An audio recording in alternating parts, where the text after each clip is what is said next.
ભરૂચની સખી one stop સેન્ટરની ટીમે ઝારખંડથી સગીર પ્રેમી સાથે ભાગીને ભરૂચ પહોંચેલી યુવતીનું તેના પરિવાર સાથે સુખદ મિલન કરાવ્યું હતું.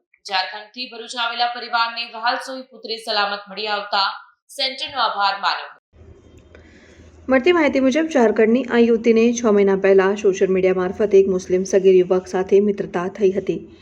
ધીમે ધીમે આ મિત્રતા પ્રેમમાં પરિણમી, પરંતુ બંનેના પરિવારોએ આ સંબંધ સ્વીકાર્ય ન હોવાનું સ્પષ્ટ કરતા ભાવનાત્મક ઉથલપાથલ વચ્ચે બંનેએ ઘર છોડીને ભાગી જવાનો નિર્ણય કર્યો હતો. નાની બાબતે થયેલી બોલાચાલીમાં યુવતી ભાવનાત્મક રીતે તૂટી ગઈ અને ગોલ્ડન બ્રિજ તરફ જવા નીકળી હતી. તે સમયે ત્યાં હાજર આરપીએફના પોલીસ જવાને સમય સૂચકતા દાખવી યુવતીને અટકાવીને પોલીસ મથકે લાવી પૂછપરછ કરતા સમગ્ર મામલો સામે આવ્યો હતો.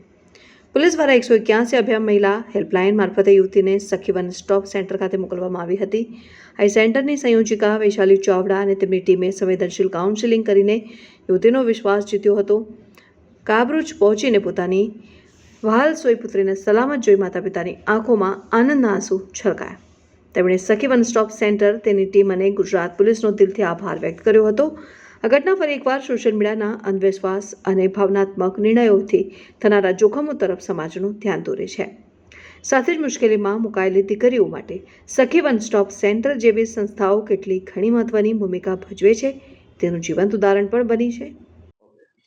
એક મહિલા રેલવે પોલીસ દ્વારા 181 થ્રુ સખી વન સ્ટોપ સેન્ટર માટે આશ્રય માટે લાવેલ, તેમની સાથે કાઉન્સેલિંગ અને આશ્રય આપવામાં આવ્યું. ત્યારબાદ તેમની સાથે વાતચીત કરતા જાણવા મળેલ કે દીકરી 11 તારીખના રોજ ઝારખંડથી માતાને કોલેજ જવા માટે જાઉં છું તેવું કહી અને નીકળી ગયેલા. તે વધારે માહિતી આપતા એમણે કહેલું કે 6 મહિનાથી હું ફેસબુક ઉપર એક મિત્ર સાથે વાતચીત કરું છું ને વાતચીત દરમિયાન મારા મિત્રને એમના માતા પિતાએ ના પાડેલ મારી સાથે વાત કરવા માટે, એટલે મારા મિત્રએ એવું કીધું કે આપણે ઘર છોડીને નીકળી જઈએ.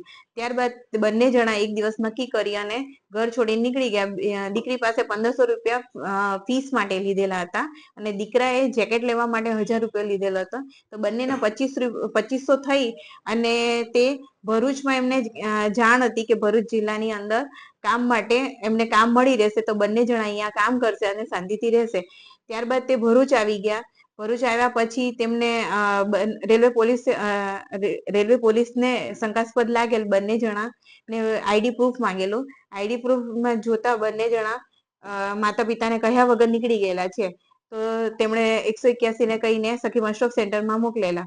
ત્યારબાદ અમે એમના માતા પિતા સાથે ટેલિફોનિક વાત કરેલી. ટેલિફોનિક વાત દરમિયાન ખ્યાલ આવ્યો કે 11 તારીખના રોજ તે નીકળી ગયેલા છે કોઈને પણ કહ્યા વગર. તેમણે શ્વાસ લીધી કે શાંતિથી કે ભાઈ મારી દીકરી છે તે સેન્ટર પર અહીંયા સહી સલામત છે અને એની સાથે કોઈ પણ જાતની ઘટના બની નથી. ત્યારબાદ તેમને અહીંયા આવવા માટે 2 દિવસમાં જણાવેલું કે 2 દિવસમાં આવી જશે. હાલ અત્યારે માતા અને પિતા એમને લેવા માટે આવેલા છે. હું અત્યારે એટલી જ અપીલ કરું છું દીકરી અને મહિલાઓને કે તમે ફેસબુક ને ઇન્સ્ટા ઉપર જે તમે યુઝ કરો છો, વાતચીત કરો છો, તો તમે કોઈના પણ કહેવામાં એટલા બધા ના આવી જાઓ કે કોઈને પણ ફેમિલી મેમ્બર્સને કીધા વગર તમે ઘર છોડીને નીકળી જાઓ છો.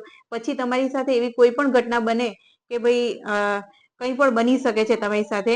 એટલે તમે ફેસબુક ને ઇન્સ્ટા ઓછું યુઝ કરો અને યુઝ કરો તો પછી સેફલી માતા પિતાને પણ જાણ કરો. Thank you so much. Video journalist Virendra Patil સાથે સત્યા ટીવી ન્યૂઝ, ભરૂચ.